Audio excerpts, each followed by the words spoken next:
Moi, j'utilise pas forcément ChatGPT parce que c'est pas dans mes habitudes, mais c'est vrai que je vais pas mal utiliser des fichiers déjà existants. Qu'est-ce qu'on peut garder pour nous-mêmes? Qu'est-ce que vous ne donnerez jamais à l'IA dans votre création, dans votre travail? Pour l'instant, je garde ce contrôle de je veux savoir faire avant de déléguer. Mais je vois que je le perds petit à petit, quoi. François Bayrou, notre Premier ministre, avait décidé de faire une chaîne YouTube. Il nous présente les choses comme si les deux choix qu'il nous propose sont les deux seules options qui existent. Macron, il est trop fort. Macron, par exemple, très fort sur l'idée de rendre intelligent ce qu'il raconte, que quand tu fous, ça n'a pas de sens. On croit souvent que les révolutions arrivent avec fracas. En réalité, elles s'infiltrent, elles changent nos habitudes sans qu'on s'en rende compte. Jusqu'au jour où il est trop tard. Certaines sont technologiques, comme l'IA, qui nous libère et nous remplace à la fois. D'autres sont plus insidieuses, comme la montée du racisme et du repli sur soi. Regardez autour de vous. Trump et son America First, qui flinguent le libre-échange, les discours xénophobes qui deviennent banals, et vous, oui, vous, qui insultez les étrangers ou ceux qui ne croient pas comme vous. Juste parce que vous ne les comprenez pas ou qu'on vous fait croire que c'est eux le problème. Mais parfois, il y a des rayons de soleil. Comme ce moment où, dans une émission de télé-réalité, le racisme ordinaire est dénoncé et qu'une participante noire remporte la victoire avec plus de 70% des voix. Ces éclairs d'humanité, ils ne font pas oublier le reste, mais ils rappellent qu'il y a encore quelque chose à sauver. Le lundi de la dérive, l'émission qui te donne des munitions pour survivre à l'époque et assez de recul pour viser juste. Comment vous allez? Ah, écoute, ça va nickel. J'ai hâte de faire l'émission. On va voir ce que ça va donner. L'émission précédente, je vous ai pas présenté et c'est vrai qu'il y a peut-être des nouvelles personnes qui arrivent ici. Donc j'aimerais bien que vous disiez un peu qui vous êtes, ce que vous faites un peu. Bah écoutez, moi je m'appelle JB, je suis le cousin de Stevie. et on est binômes depuis très très longtemps. Et ouais, je suis un passionné d'histoire et de création de narrative et de personnages. Et j'ai un projet dans ce moment de Donjons et Dragons que je crée, une version de Donjons et Dragons que je crée. Et voilà, mon délire en ce moment, c'est de créer des histoires pour les faire vivre à des gens. Bah moi, du coup, c'est Nénès. Je suis photographe. Je connais Stevie depuis le lycée, donc ça va faire bientôt 17 ans, logiquement. Comme ça ne rajeunit pas. Ça rajeunit, merci beaucoup. Moi, je suis passionné d'images. J'aime raconter des histoires, entre guillemets. C'est comme ça que j'arrive à communiquer ce que j'ai envie de produire et de faire communiquer aux gens. Et je me suis spécialisé dans la photo animalière assez récemment. Et je fais toujours du nu artistique. Voilà. Toujours du nu artistique, voilà. Je ne mets pas de côté. Et moi, Stevie, du coup, je fais plein de choses. Je fais du marketing en particulier. Donc, marketing dans une boîte. Et surtout, je crée des histoires. Je crée un jeu vidéo. Je suis en train de créer un jeu vidéo. On construit le lundi de la dérive et Bec Benzen. Et l'objectif, c'est que Bec Benzen, un jour, ça devienne un média où on pourra raconter les histoires de plusieurs personnes, de plusieurs types de créateurs. Et donc, vous êtes dans le lundi de la dérive. C'est une émission où on décrypte l'actualité, où on prend des sujets qu'on essaie de décrypter, d'analyser tous ensemble avec nos voix différentes, nos visions différentes, afin de réfléchir tous ensemble au sujet et vous donner des tips pour pouvoir les utiliser en tant que créateur. Et donc, nous allons commencer directement sur le premier sujet. On va parler de ChatGPT, parce que ChatGPT, OpenAI, ils ont sorti récemment une nouvelle version de leur GPT, GPT-5, qui est censé être plus performant, plus précis, plus humain dans ses réponses. Et ce qui en fait maintenant un assistant de plus en plus boosté, de plus en plus efficace. Et il a jamais été aussi simple maintenant de faire du contenu pro en étant quelqu'un de lambda et d'être seul créateur à bord pour créer quelque chose de qualité vraiment précise. Par exemple, moi, je crée mon jeu vidéo avec. Je fais tout le game design du jeu, j'ai fait toute la réflexion autour, et maintenant, les lignes de code, je me sers de ChatGPT pour les faire, et pour faire mon premier prototype. Et la question que je voulais vous poser, c'est qu'est-ce qu'on peut laisser à l'IA en tant que créateur, et qu'est-ce qu'on peut garder pour nous-mêmes, qu'est-ce que vous ne donnerez jamais à l'IA dans votre création, dans votre travail, comment vous allez départager les deux, et à quel moment vous allez dire stop, ça je peux le faire tout seul, je veux pas le déléguer. Moi, en fait, moi, donc, du coup, dans la création du jeu que je suis en train de faire, c'est vrai qu'il y a pas mal de données dont j'ai besoin il y a trop de quantité pour que je puisse vraiment pour que ce soit intéressant plutôt pour moi de tout créer à partir de rien. Donc je pense typiquement des listes d'objets et les différentes effets et particularités qu'ils vont avoir, les armes, les armures, enfin toutes ces listes longues comme le bras de comment fonctionnent les choses. C'est vrai que c'est des choses. Alors moi, j'utilise pas forcément le ChatGPT parce que c'est pas dans mes habitudes, mais c'est vrai que je vais pas mal utiliser des fichiers déjà existants que je vais après venir modifier. Donc c'est vrai que pour les travaux comme ça de grosses quantités de data que je vais avoir besoin de modifier, j'aime bien pouvoir travailler à partir d'une quantité de data existante que je vais pouvoir après tailler un peu comme si je sculptais un truc. Et c'est vrai que pour le coup, ça, je pourrais potentiellement laisser une partie à l'IA. C'est vrai que ce serait ça. C'est-à-dire que là, ce que tu as, c'est où? C'est sur le site de Donjons Dragons original, ok. tu vois, ils ont leur liste d'objets et tout machin, et après moi je vais prendre ça directement et revoir la liste pour décider qu'est-ce qui correspond pas à mon univers, qu'est-ce qui fonctionnerait différemment, qu'est-ce qui voilà, de remodeler un peu ce qui existait déjà pour l'ajuster à l'univers que C'est-à-dire qu'en fait, tu j'utilise. pourrais prendre complètement toute la base de données, la mettre Ouais. dans ChatGPT Et juste dire, retirer, ajouter des trucs pour ouais, et tu pourras dire oui, je veux tous les types de pistolets, machin, et tac, ça te sort tous les types de pistolets. En fonction du thème que tu... C'est ça, je peux lui dire, oui, je veux telle data pour chaque objet. Je vous donne une liste d'objets, il me les fait tous, et après, moi, je retravaille dessus. Je dirais que je pourrais me voir utiliser ChatGPT pour pouvoir obtenir justement ces grosses masses d'informations dans lesquelles tailler pour pouvoir obtenir ce que je veux. Pourquoi tu le fais pas encore? Parce que jusqu'ici, j'ai pas eu besoin de créer une nouvelle masse d'informations. J'avais juste besoin de prendre celles qui existaient déjà sur les trucs de Donjons Dragons, Ouais, mais parce que ChatGPT pourrait te permettre d'aller plus vite dans la recherche. Ouais, mais même plein de trucs qui sont pas forcément existants. Il y a plein de choses que j'ai dû quand même faire à la main, même si j'aurais préféré travailler à partir d'une masse de data existante, parce que la data n'existait pas forcément, quoi. Et c'est vrai que c'est des trucs pour lesquels ça aurait été très utile d'utiliser ChatGPT. Je pense que j'essaierai de le faire plus dans le futur. Je pense que si je l'ai pas fait, c'est surtout parce que c'est un outil que je maîtrise pas particulièrement aujourd'hui, et que ça me prendrait beaucoup de temps de le maîtriser. Mais je pense que ça va être intéressant dans le futur. Je pense que ce que je voudrais pas laisser à l'IA, ça va être tout le côté narration, tout le côté création de l'histoire, narration, dialogue. Ça, je préfère vraiment le garder pour moi, pour le coup, quoi. Ouais, et même si, par exemple, tu veux faire différentes voix, différents trucs, tu voudrais pas qu'il te conseille pour dire oui. J'ai pas encore rencontré une situation où je ressentais le besoin d'avoir plus d'inspiration sur les voix. Parce que déjà, pour moi, rien qu'au moment de l'écriture du scénario, c'est déjà très, très immersif pour moi. J'ai déjà, enfin, assez rapidement, j'ai les voix des personnages qui sont dans ma tête. Et plus je le fais, plus c'est naturel de le faire. Donc, c'est pas une donnée que j'aurais besoin forcément pour le coup. Ah ouais, moi, par exemple, tu vois, j'utilise beaucoup pour la cohérence. Donc, en fait, comme je mets à jour au fur et à mesure mon game design dessus, je vais poser des questions en disant oui, est-ce que ce que je rajoute, c'est cohérent par rapport à ce qui s'est passé avant?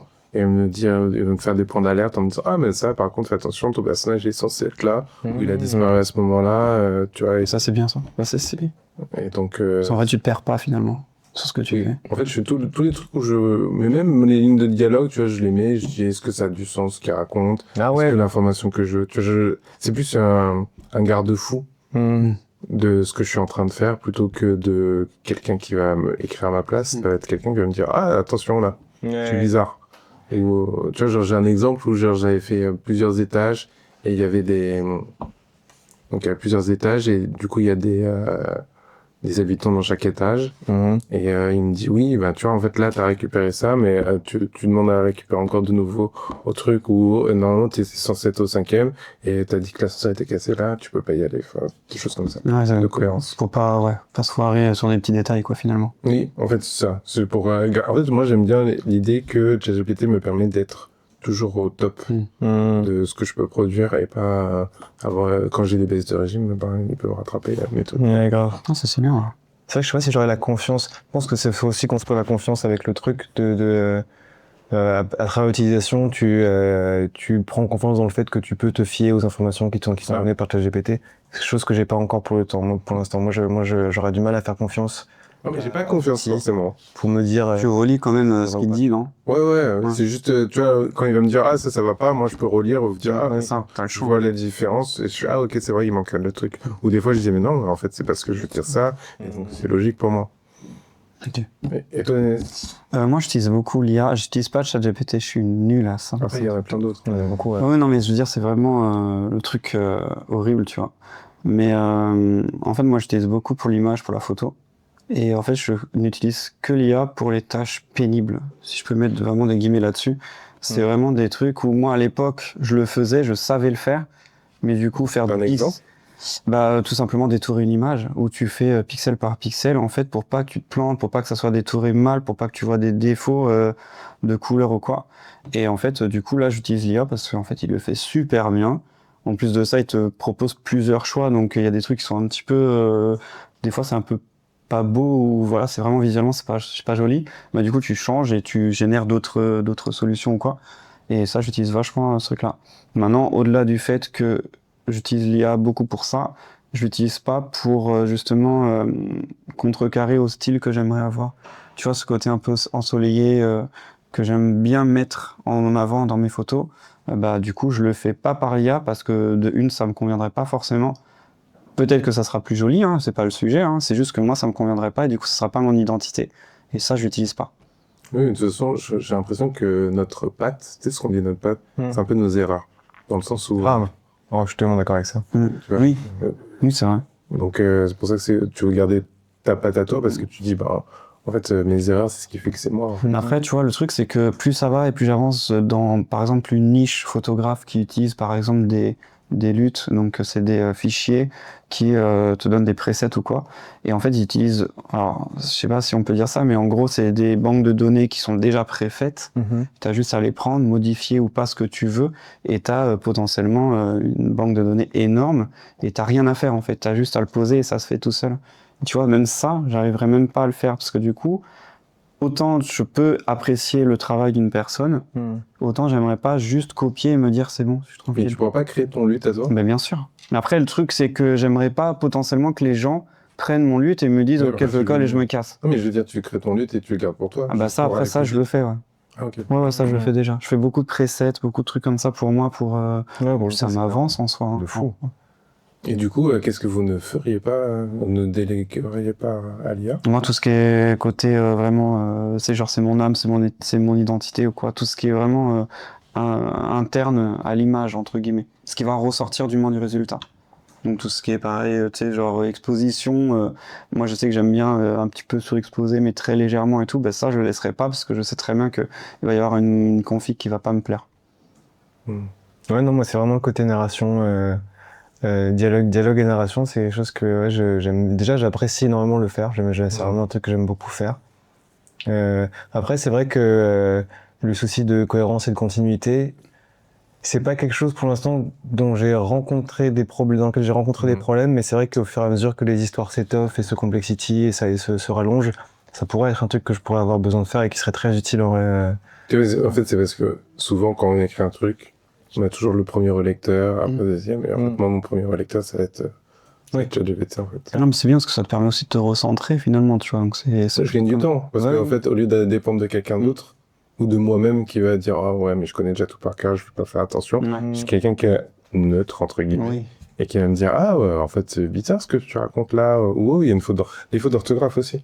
Ouais. Alors, les fautes d'orthographe, je sais que je fais très attention à, ouais, faut tout passer par l'IA pour qu'il me dise oui. Les syntaxes et tout, quoi. Mais je lui demande pas de me corriger tout de Oui. suite. Je lui dis, pointe-moi toutes les erreurs, comme ça, après moi, je regarde et je fais, ah ok, ouais. Et du coup, quand il pointe l'erreur, il te dit genre c'est une faute d'orthographe ou il te dit juste Il me il y a une dit, c'est erreur. quoi Ok, d'accord. Il me dit, oui, là, il y a une faute d'orthographe, il manque un S parce que ça s'accorde avec ce mot-là. Ok.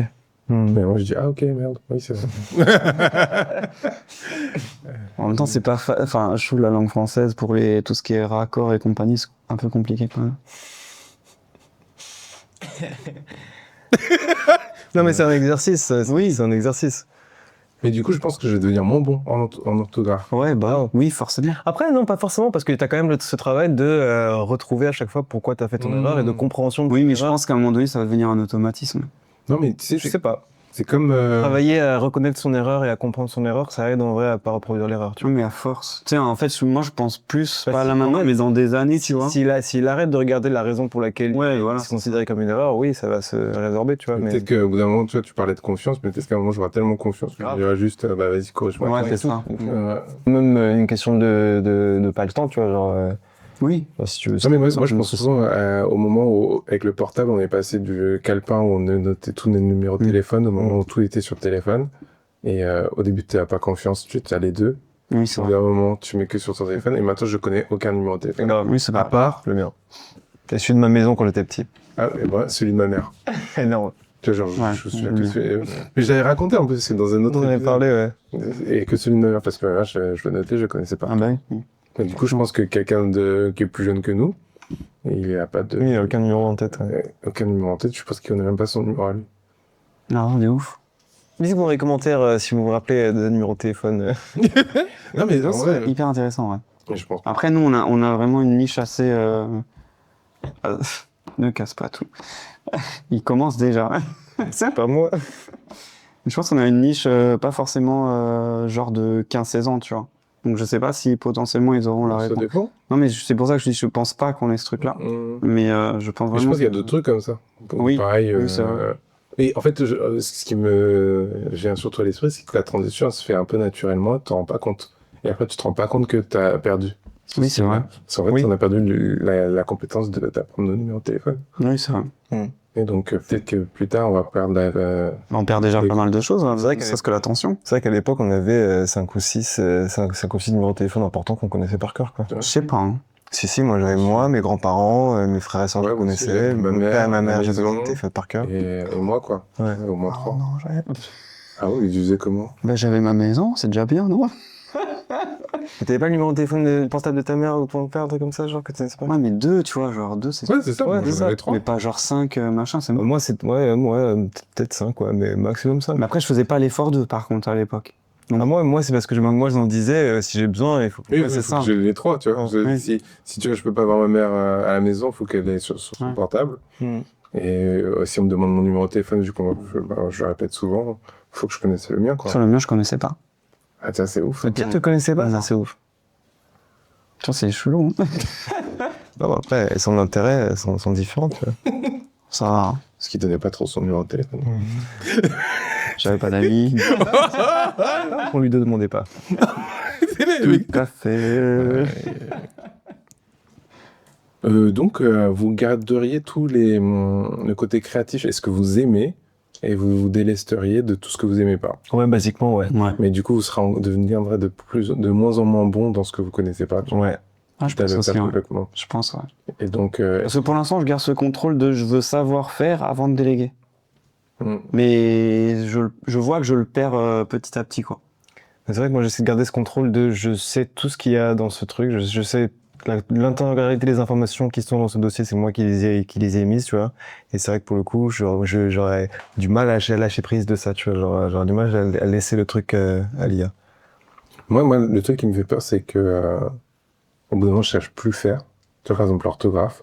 Que tu vois, au bout d'un moment, je sais plus écrire sans. Et que, genre, ça tombe en panne ou d'un coup, c'est plus 20 euros par mois, c'est 150 euros par mois. Et en fait, là, tu peux plus parce que t'arrives plus à... Mais je pense que toi, t'as tellement ce truc de c'est important, les mots. Non, mais c'est pour autre chose. Mais ce que je veux dire, c'est que par contre, moi, je pense qu'on va faire comme nos parents, c'est-à-dire que, ou nos grands-parents, eux, ils écrivaient encore sur les calepins, ils écrivent encore sur les calepins, clairement. Ils ont leur téléphone, bien évidemment, mais du coup, en fait, ils ont ce truc d'avoir encore les deux, où il y en a, ils ont même pas, enfin, ils regardent même pas le téléphone, tu vois. Et du coup, alors que nous, c'est pas du tout le cas. Et peut-être qu'on fera la même chose, en fait, avec l'IA. Après, parce que nous, on aura toujours ce truc-là, ce côté-là d'écrire, ou de mettre quelque part quelque chose, ou avoir toujours cette essence d'eux. Ouais. Mais au fur et à mesure, peut-être que ça va se perdre. Après, je pense qu'on a peut-être aussi une différence de génération et tout, dans le sens où nous, on est d'une génération qui est arrivée dans un univers technologique constamment en évolution, tu vois, genre. Oui. Les trucs que j'utilisais quand j'étais petit, c'est pas du tout ce que j'utilise aujourd'hui, et les trucs sont complètement plus performants, et je pense qu'on est peut-être un peu plus apte à s'adapter à des nouvelles outils. À voir, hein. Non, mais moi, justement, c'est pour ça que ça me fait peur, parce que comme on s'adapte vite, on abandonne vite des choses. Donc, moi, quand je te parlais de l'orthographe, c'est surtout le fait de me dire, à un moment donné, je saurais pas écrire sans. Donc s'ils me disent, tu vois, genre GPT, des fois ça tombe en panne. Moi je suis sûr que quand ça tombe en panne, maintenant il y a plein de gens qui se font, je sais plus quoi faire. Mais du coup, il y a une époque, tu utilisais Antidote, je crois, il me semble. Est-ce que ça t'a fait cet effet-là? Tu faisais plus attention, tu laissais faire tout. Si, regarde, petit à petit, ouais. Rien que le correcteur automatique du téléphone, le téléphone. Oui. Quand tu regardes comment les gens ils écrivent c'est vrai. par SMS, Il y en a, ils ont encore du mal. Hein. c'est n'importe quoi. Non mais c'est même pas qu'ils ont une qui ont encore du mal, c'est que personne ne sait écrire correctement, personne ne sait faire la différence. Et accent aigu et ER. Oui, c'est vrai. 80 personnes vérifient. c'est vrai. Tu tapes vite, c'est effectivement. Et parce qu'en fait on regarde plus la correction, c'est corrigé automatiquement. Donc moi, je fais encore le truc de l'infinitif. Tu sais, moi c'est mort. Tu sais, vraiment le troisième groupe. Je le fais encore. Et du coup, est-ce que ça vous va pas recréer un syndrome de l'imposteur chez vous si vous voyez que par exemple sans ChatGPT, il y a des trucs que vous pouvez pas faire? Ouais, c'est toi de répondre pour le coup, parce que c'est toi qui utilises le plus. Ouais, je l'utilise pas. Ouais, mais tu vois, par exemple, alors moi, non, je pense pas, parce que c'est juste que ce sera plus long. Non, mais dans ma tête, T'as vu ma question? Non, mais parce que pour moi, je pense que je mettrais plus de temps, mais je me définis pas par ça. Okay. Donc ça me bloquerait pas. Mais par exemple, je pensais à toi quand tu disais qu'il y a des trucs que tu fais plus rapidement, par exemple le détourage.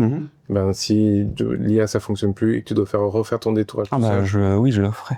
Mais est-ce que tu vas te dire putain, ça fait 10 ans que je l'ai pas fait? Bah rappelle-toi, j'ai eu un souci avec justement l'IA où j'avais une limite où je pouvais plus rien faire. Oui, exact. Et en fait, je l'ai fait je crois que je l'ai fait pendant 1 heure où je devais détourer et tout ça. Et après, j'ai dit vas-y. Non, mais j'avoue, est-ce qu'il n'y a pas ce sentiment d'avoir d'être un peu moins l'auteur des photos que tu produis en faisant du détouring par IA, en faisant ce truc? Non, je pense pas. Je pense pas parce que c'est ce que je dis, je l'ai fait, là, pendant 1 heure, je l'ai fait où, voilà, je l'ai fait vraiment intégralement et tout ça. Donc non, mais les fois où tu le fais pas, les fois où tu le fais pas toi-même et tu utilises l'IA, est-ce que ces photos-là, est-ce qu'elles sentent un peu moins ta propriété, non? Non, parce que justement, je mets tellement de poids sur l'exposition, l'ensemble, l'environnement du truc et tout, que ça doit être, tu sais, ça doit ressortir quelque chose que moi j'apprécie. Ouais. Qu'en fait, ça se perd et donc ça va. Ok. Hyper intéressant. On passe au prochain sujet? Yep. Ouais. J'ai vu une vidéo pendant cet été. Je me suis rendu compte que François Bayrou, notre Premier ministre, avait décidé de faire une chaîne YouTube pour parler de la loi du budget qu'il nous a présentée. Et en fait, je voulais vous en parler parce que j'ai trouvé hyper intéressant la façon dont il parlait. Je sais pas d'abord, est-ce que vous suivez la politique ou pas du tout? Pas vraiment, mais ça, je l'ai écouté un petit peu. Et déjà, je trouve hyper intéressant parce que je trouve que c'est hyper symptomatique du problème. C'est que à travers sa vidéo, je me suis rendu compte que il faisait différentes choses pour qu'on s'intéresse plus et que on ait moins envie de le suivre. Et donc, je voulais vous en parler. Donc, on pourra mettre la vidéo, si vous voulez, plus tard dans boîte à vidéo. Et donc, je vais vous lire des extraits, vous allez me dire ce que vous en pensez. Donc déjà, il a commencé, entre les efforts qu'on choisit et les sacrifices qu'on subit, il a commencé son discours comme ça, et je trouvais que c'était vachement le côté de « vous souffrez maintenant, ou vous souffrez plus tard ». Donc, vous n'avez pas vraiment le choix. Genre, un truc où, en fait, c'est déjà décidé pour vous, vous n'avez pas le choix. Et j'ai trouvé ça encore plus pertinent parce que ça m'a fait réaliser à quel point les choses qu'il nous proposait, ils nous montraient comme si on avait le choix, on pouvait être d'accord ou pas d'accord, mais qu'en fait, de toute façon, ça changeait rien. Parce que qui veut le faire, il le fera, et puis on va se plaindre. Peut-être comme en ce moment même, il y a des gens qui sont dans la rue pour essayer de lutter pour ça. J'ai l'impression que ça servira pas. L'autre truc qui m'a fait rire, c'est qu'il a fait ça le 4 août, je crois que j'ai noté 4 août. Du coup, t'étais où 4 août? Moi, je bossais. Non, il était en vacances en général. Normalement, il était en vacances. Voilà, la plupart des gens étaient en vacances, donc c'est crucial, c'est hyper important, mais en même temps, il le fait à un moment où il y a personne. Un moment creux, quoi. Oui, parce qu'en fait, la vérité, c'est qu'il veut pas. Il dit que c'est important, mais en fait, il veut pas qu'il y ait trop de personnes qui le voient. Parce que sinon, tout le monde va réagir, tout le monde va dire qu'il n'est pas d'accord. Et le dernier truc que j'ai lu,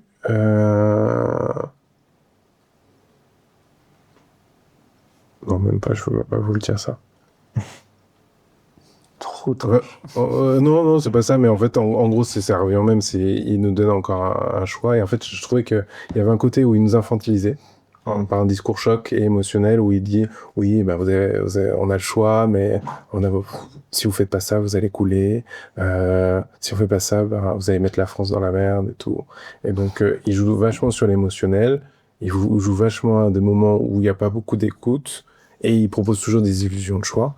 Et ma question, et le débat que j'ai, est-ce que vous trouvez ça encore important de suivre les discours politiques, les discours qui un peu vous poussent à ne plus les écouter?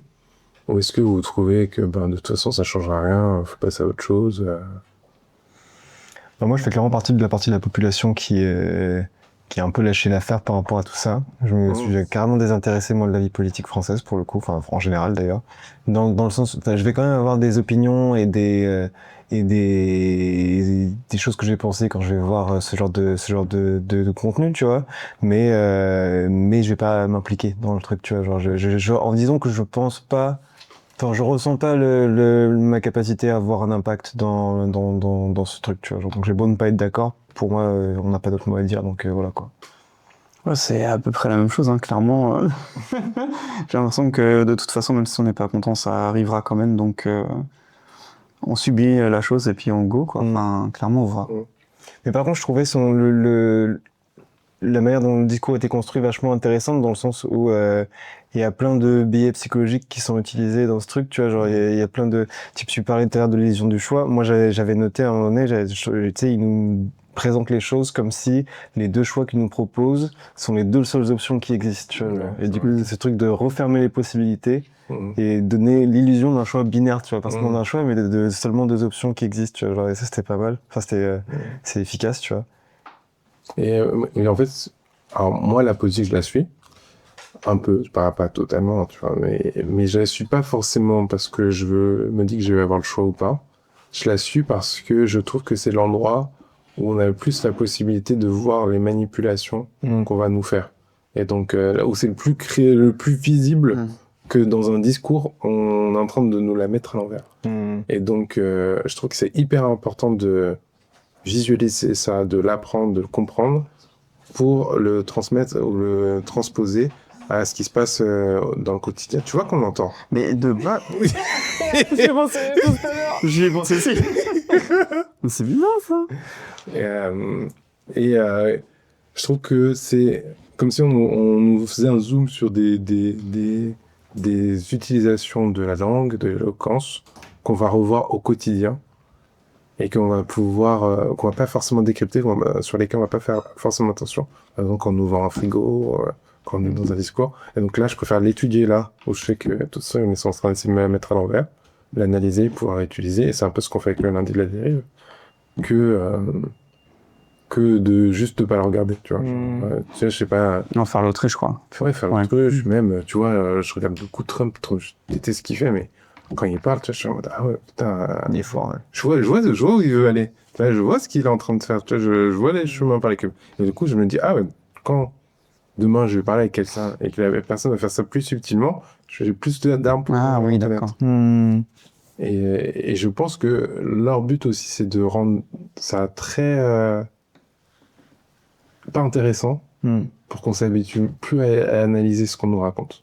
Et du coup, pas écouter alors. Pour moi, ils ont vraiment tout intérêt, à ce que la population soit désintéressée du truc. Plus moins on s'intéresse au truc, plus ils peuvent faire ce qu'ils veulent, tu vois, genre, soit... Non, mais j'ai l'impression que, justement, avec les informations, où c'est justement la désinformation qu'on a, un peu plus que d'habitude, quoi. J'ai l'impression que c'est ce système-là, en fait, qu'on nous inculque dans tous les cas. C'est-à-dire que c'est pas forcément politique, c'est... Ah ouais, grave. Tout en fait. Grave. Et du coup, j'ai l'impression que leur manière de faire, c'est juste ne réfléchissez pas, apprenez, en fait. Buvez ce qu'on a à apprendre. Mais justement, tu vois, genre, si tu regardes, on te fait croire qu'on te fait de l'information tout le temps, CNews, BFM, etc., France Inter, France Télé et tout. C'est toujours des informations en continu, mais c'est énormément d'émotionnel. T'as genre rarement de l'analyse. Et donc, comme t'as rarement de l'analyse, tu vois que, ouais, il a fait ça. Ça crée la guerre. Et t'as juste le degré zéro. Toi, t'as peur. Du coup, tu vas pas plus loin. Et tu dis pas, mais pourquoi ils sont allés jusque-là? Qu'est-ce qui s'est passé? Pourquoi le mec est pas d'accord? Pourquoi le mec est d'accord et tout. Et je pense que c'est hyper important d'avoir des pauses que tu analyses, tu vois, genre comme Myro, là, Oui, cette oui. vidéo. Même si ça Ouais, dure- mais faire ça tout le temps, moi je te jure, j'y arriverai pas. Ouais, c'est éprouvant. C'est Éprouvant, et puis c'est désespérant, en fait, de voir... Bah après non, parce que tu vois quand même que c'est de la manipulation et qu'il y a d'autres solutions et que machin, mais le fait que ça arrive quand même, que malgré tout, bah de toute façon c'est ce qui va se passer et qu'ils vont faire tout pour que ça arrive comme ça. C'est ça que je trouve désespérant. C'est Ça, ça que je trouve ça désespérant de regarder la télé et de voir justement le Premier ministre qui est juste un escroc, en fait. Tu vois, genre, t'es en mode... ouais, bon. Bah, après, moi, je le fais pas forcément pour agir. Je le fais pour reconnaître et pour que ça me serve au quotidien. Parce Oui, que c'est souvent, ça. en fait, ce qui nous détache de ce qui se passe dans la politique, c'est que au quotidien, on peut rien faire. Sauf que si tu lis le discours et que tu dis, OK, au quotidien, je vais pouvoir Pour reconnaître. le reconnaître et l'utiliser pour mon quotidien, ben, ça devient plus intéressant de regarder Ouais. ce qui se passe. Il faut pas se dire que tu vas avoir un poids sur la loi qui est Oui, passée. oui, bien sûr. Oui, en plus, c'est vrai que c'est des techniques de narration qui sont utilisées par plein de présentateurs, plein C'est vrai. de créateurs de contenu, Exactement. pour faire croire qu'une idée est cohérente, ce genre de choses, tu vois. Non. Tu sais, on parle souvent de storytelling, mais en fait, le storytelling, eux, ils font tout le temps. Ouais, c'est ça. Ouais, c'est ça. Tu vois des, je sais pas, Bardella, Macron, il est trop fort. Macron, par exemple, très fort sur l'idée de rendre intelligent ce qu'il raconte. Tu vois, genre, il veut faire des images qui sont genre, waouh, on dirait un génie, alors que quand tu fouilles, ça n'a pas de sens. Mais je crois que c'était Fabien Licard qui avait fait un peu du debunkage comme ça, de ce qu'il racontait. Et tout. Et c'était super intéressant, mais et du coup, je suivais juste pour ça, pour un peu comprendre les manières de faire, les techniques et tout. Mais c'est vrai que j'aurais dû continuer parce que j'ai lâché le truc. Bah, en fait, ce que je disais, tu vois, c'est hyper éprouvant quand t'es une éponge et tout, que bah en fait tu vois toutes ces informations passer, t'as du mal à dissocier les deux et dire ok, je vais prendre juste ce qu'il a à dire et je vais analyser et je vais voilà. Et en fait, moi j'ai vachement de mal à faire ce truc-là sur le long terme. Je peux le faire une fois ou deux, mais peut-être pas à fond quoi. Ouais, après, t'es pas obligé de le faire tous les jours, mais tu vois, moi, je pense que c'est important de, au moins, une fois toutes les semaines ou tous les mois, de te bloquer, à confronter à un vrai discours et l'écouter vraiment profondément et dire, Mais est-ce que c'est pas plus simple d'avoir... Alors non, oui, non, mais je sais très bien ce que tu veux dire, je pense, mais d'avoir justement un mec comme Fabien Olicard que j'aime beaucoup et que j'ai confiance, entre guillemets, qui explique la façon de faire et de comprendre un peu les choses, plutôt que de le faire soi-même et d'aller dans un chemin qu'il faudrait peut-être pas forcément aller. T'as peut-être les deux, parce que je pense que c'est intéressant d'avoir quelqu'un qui t'apprend en quelque sorte un peu les choses, mais je pense que c'est hyper important aussi de faire l'exercice soi-même et, d'essayer de réaliser le truc tout seul, tu vois, genre. je pense que tu vois, le mec, c'est un accompagnant. Donc, c'est comme nous, tu vois, c'est des accompagnants, mais C'est le ton but, prof de maths et tu vas faire des exercices à la maison. ouais, le but, c'est que tu arrives C'est à vrai. être tout seul au C'est bout d'un vrai. moment. Moi, je suis beaucoup Clément Viktorovitch. Ah oui, j'adore aussi. Mais C'est vrai. il y a des moments où genre même des fois je regarde avant qu'il explique son truc. Tu vois, comme ça je fais qu'est-ce que j'en ai compris et qu'est-ce que lui en a compris. Et des fois je suis pas d'accord. Des fois je dis bon non, je pense qu'il va trop loin. Donc des fois je me dis ah non d'accord, t'as raison. Mais il faut que tu aies cet œil critique. Si tu prends juste l'influenceur qui est en train de t'expliquer, ben tu prends ça par la grille, c'est pas la tienne. Ouais, non. Et nous c'est pareil. Tu vois genre là on a plusieurs avis. Ça se trouve les gens vont dire ben, non mais n'importe quoi. Ouais, c'est vrai. Et c'est important qu'il y ait des gens qui nous disent non mais n'importe quoi. Ouais, mais ils le diront jamais en face.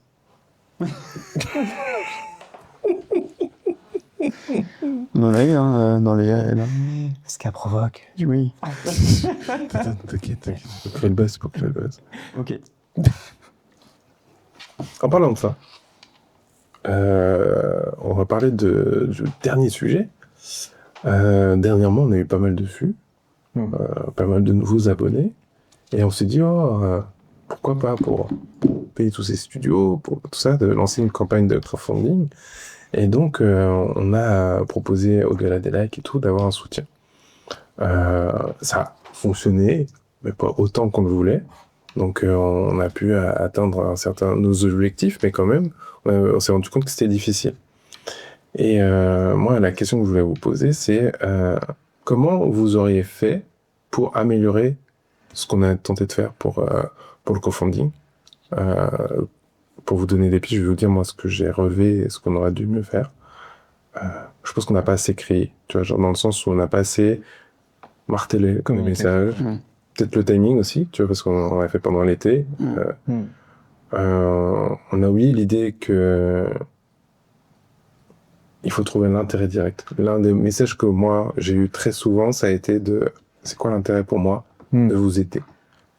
Oui, je vous suis, je regarde vos contenus tout le temps et tout, mais de là à investir, voilà, calmez-vous, quoi. Ouais, qu'est-ce que vous pouvez me donner? Qu'est-ce que j'y gagne, en fait? Tu vois, de l'émission, qu'est-ce que j'y gagne? Et donc, c'est vrai qu'on n'a pas pensé forcément à ça. Donc, j'ai mis, on a lancé au mauvais moment, c'est-à-dire en été, où tout le monde part en vacances, tout le monde Quand on n'a part pas d'argent, on Ouais. part en vacances. Et du coup, quelle période? La mieux pour vous. Et le fait que finalement la passivité c'est devenu la norme. Tu vois, les gens consomment, mais ils sont plus moins réactifs à agir. Et là on a dit pareil quand on parlait de la politique, tu vois, on va consommer, on va prendre des évolutions et tout, mais dès là qu'on te dit bah faut réfléchir, faut analyser, faut machin, moi non. Grave. Moi je pense déjà le fait que on a lancé le truc alors en été, mais surtout au moment où nous on allait faire une pause aussi, c'était pas la meilleure idée parce que du coup on n'était pas aussi présent que le reste de l'année pour rappeler aux gens qu'on existait, rappeler aux gens qu'on avait besoin d'eux, faire passer des bons moments aux gens pour qu'ils se disent ah putain j'ai envie de participer à ça et tout. Je pense que c'était pas forcément le meilleur timing pour ça. Et en fait je réfléchissais justement à ce truc-là et je me disais mais en fait qu'est-ce qui fonctionne très très bien aujourd'hui pour se rassembler des sous? C'est les lives. C'est les lives et du coup c'est quoi pour moi la différence entre un live et le genre de contenu que nous on fait, c'est que l'interaction elle est vachement plus directe en live. T'interagis instantanément avec ton audience et tu leur demandes, ils te répondent immédiatement, etc. Et donc t'as vachement plus ce truc de participer à l'événement et d'être investi directement dans le truc et cette impression de pouvoir participer rien qu'en écrivant. Et ben entre ça et donner 1 euro, et ben il y a vraiment pas grand chose au final, tu vois. Genre. Oui, c'est vrai que quand tu vois des events, quand tu leur dis on fait la base sont des 1 euro, personne n'a l'impression de réagir et de faire. Alors qu'en fait à la fin de la journée ils ont mis 100 euros. Exactement, tu vois, de fou, ça marche super bien. Et ouais, je pense que le fait d'avoir été moins présent pendant l'été, ça a vachement joué. Et puis on a quand même un format qui est peut-être un peu trop éloigné encore du public pour l'instant, tu vois, genre. Mais je pense que ce que tu dis est juste sur casser la barrière de la réflexion. Tu vois, plus il y a de réflexion entre le moment d'agir et le moment où tu vis une émotion, et plus t'es sûr que tu vas avoir des freins. Et donc le live, par exemple, c'est quelque chose où il y a zéro période de réflexion entre le moment où tu dois agir et le moment où tu mets pas. C'est ça, c'est dans l'émotion directe. Dans l'émotion, tu en vois. Donc tu peux agir tout de suite, c'est le plus simple possible, bam, tu vois. Là, nous, il y avait vraiment le moment où tu vois la pub, ok, faut que je réagisse, faut que j'aille cliquer sur un lien. Après, je vois les propositions, faut que j'appuie sur la proposition. C'est ça, grave. Tu vois, et c'est super. Ouais. Tu vois, même, pour moi, en vrai, dans un live où les gens vont donner des petites scènes comme ça, il y a jamais cette réflexion de qu'est-ce que j'ai à gagner, en fait. C'est juste, je suis content dans ce moment, je suis enjaillé, j'ai envie de participer, boum, j'en vois, tu vois, il y a pas ce truc de, qu'est-ce que ça me rapporte? Parce que ça rapporte rien en général pour les non, juste là, juste du meilleur moment, à la rigueur, le bon moment que j'ai là. Moi, je suis plutôt d'accord avec toi. J'y vais et du coup le fait qu'on n'ait pas assez crié aussi, tu sais, genre pas assez de pub, pas assez de story, pas assez, mais encore une fois on était en pause aussi, donc ouais, le moment quoi, clairement. Ok. Et du coup vous auriez fait comment autrement pour la prochaine si on fait une autre? Je pense que ça serait bien de faire des events live justement. Ouais, un petit event live. Une fois par mois on fait un live de 2 heures, 3 heures et crowdfunding quoi. Et on fait un truc où on fait des challenges, les gens plus sur la durée, donc toute l'année, genre. Ouais, toute l'année, on fait des moments rassemblement de moyens, enfin rassemblement de subventions, tu vois, genre en gros. Ça pourrait être sympa avec après peut-être donner un impact au fait que les gens donnent, tu vois, genre quand tu donnes, peut-être il se passe quelque chose, on fait un truc où ils peuvent je pense faire des décisions. Il faut vraiment qu'ils aient ce truc de on gagne quelque chose, tu vois. Je pense que c'est pas obligatoire, mais que c'est ça donne un point. C'est sympa à faire, je pense, tu vois, genre ça peut motiver les gens. Ouais, c'est vrai que moi je trouve que la différence de somme que tu donnes quand tu sais que tu as gagné quelque chose et quand tu donnes juste par l'émotion et pas comme tu disais 1 euro, 2 euros émotionnellement, il y a une limite, tu vois, genre oui, je suis d'accord. Donc alors que par contre quand tu dis oui, tu as gagné quelque chose en retour, c'est retour sur investissement win-win quoi. la personne peut être prête à donner 2, 3, 4 fois plus, tu vois. Ouais, Et ça certainement. peut monter beaucoup plus haut. Et donc, en fait, il faut avoir ces deux stratégies en tête et les monter en parallèle pour que autant tu arrives à faire des lives, Sommes. petites sommes live qui te font monter, et en même temps que tu Ouais. aussi. Oui, mais après, je suis complètement d'accord. Et en fait, c'est hyper logique parce que c'est presque deux Deux cibles différents. cibles différentes, exactement, deux portions de public qui sont différentes au final. Tu vois, là, c'est plus les sponsors, les gens qui vont miser sur toi, alors que là, c'est juste les gens qui sont de ta communauté. De vivre avec toi, le truc. Tu kiffes le moment, quoi. Mais c'est intéressant parce que c'est même en termes de création, tu vois, je pense que les créateurs, ils pensent pas forcément à ça. Ils pensent pas à comment monétiser, améliorer leur truc. On en avait parlé à un moment donné justement de difficulté d'un artiste à s'imaginer comme un vendeur en fait, parce qu'il faut pas oublier que c'est même un artiste, c'est ça que tu vends une idée à un public, et si personne n'achète ton idée, bah tu vas pas continuer à faire de l'art, et du coup il y a cette réconciliation à faire qui est hyper importante. C'est marrant que tu parles de ça. Je me rappelle, il y a pas longtemps, j'ai vu une news sur l'auteur de Dragon Ball. Ouais. Et qui expliquait que la création de Dragon Ball Z, c'est que pour gagner des sous, quoi. En gros, Ça peut faire mal à plein de choses. en gros, il a créé Dr. Slump avant. Ouais. Dr. Slump, ça a commencé à baisser. On lui a dit, bon, si Dr. Slump ça baisse, faut que tu crées un autre truc vite fait. Et donc, il s'est dit, je vais faire un truc populaire, facile, un roman d'aventure pour les jeunes et tout. Il a commencé Dragon Ball. Et donc, au début, Dragon Ball, ça fonctionnait sans plus, quoi. Et il était en mode OK. Et en fait, à l'arc des combats en tournoi, ça a très bien fonctionné. Et là, il s'est dit, en fait, c'est un baston, en fait. Ouais. C'est un baston qui kiffe. Je Ouais, vais faire les que beaux baston. Et si tu regardes bien, après, tous les autres arcs, il y a toujours un arc tournoi, il y a toujours des bastons. Ensuite, le fait qu'il se passe en Super Saiyan, c'est parce que au début, il faisait que des cheveux noirs. Ouais.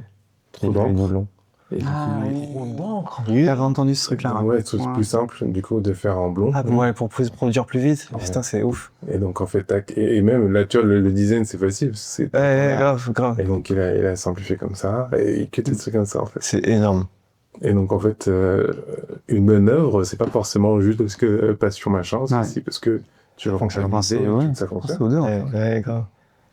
Après, c'est subjectif, dans le sens. Oui, c'est pas l'exemple qui fait que ça fonctionne toujours. Non, c'est pas ce que je voulais dire, mais tu t'es dit une bonne œuvre, c'est aussi un truc qui fonctionne, mais en fait, c'est considéré comme une bonne œuvre parce que ça fonctionne sur la plus grande partie de la population, alors que finalement, ça se trouve, en creusant un peu plus, quelque chose qui est moins pour tout le monde sera en réalité une meilleure œuvre, enfin une œuvre plus... Ah, c'est un mot profond, je sais pas. Parce que comment tu juges qu'une bonne œuvre est une bonne œuvre? Bah, je sais pas, mais pas forcément par le nombre de personnes touchées, je pense. Parce que si on réfléchit comme ça, Jul, c'est un bête d'artiste. Vous pensez pas que Jul, c'est un... Ah, j'oublie pas. J'aime pas Jul. Je suis très pas fan. Attends, il touche plein de gens. Ouais, c'est pour ça que j'utilise ça comme exemple. Parce que, comment tu dis qu'une œuvre réussit ou pas? Parce que pour moi... Ouais. Parce que pour moi, quand tu touches plein de gens, enfin, quand tu regardes les trucs qui ont touché le plus de gens, t'as pas ton top 10 dans les 10 meilleurs trucs, hein. T'as NCIS, ce genre de choses, tu vois. NCIS, c'est vraiment un code pour tout le monde, tac. En fait, moi, je trouve que c'est un mélange entre une sincérité de l'auteur et toucher le public le plus large possible. Ouais. Parce que quand tu arrives à toucher tout le monde, c'est qu'en fait, ton truc, il résonne dans... C'est vrai que One Piece, par exemple, pas eu de ça non plus trop pas de mon d'air. Tu sais, je pense qu'il faut trouver un mix entre les deux, tu vois, genre, c'est une sincérité, c'est marrant parce que ça fait un résumé de tout ce qu'on a dit, mais une sincérité que tu crées par ta note perso, mais aussi le fait que tu arrives à faire quelque chose qui soit assez large pour résonner dans le plus de monde possible et qui, du coup, qui touche le plus de monde. Si tu fais un truc qui ne touche que toi... Il faut qu'on comprenne son audience autant que d'exprimer son truc.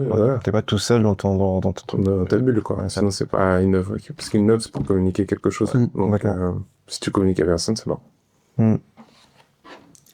Après, est-ce que tu communiques quelque chose quand tu cherches à donner ce que les gens attendent? C'est aussi la question. Oui, c'est ça. C'est juste... Juste minutes. C'est aussi minutes, mais on est fort. On est fort, bordel. On a déjà fait presque 1 heure. C'est passé vite cet épisode là. C'est possible, en mode chill, tu sais, je trouve que c'est bien. Ouais, non, c'est un peu plus calme que l'autre. Ouais, c'est cool. Ah, les mecs, on va Parce qu'on vient de manger.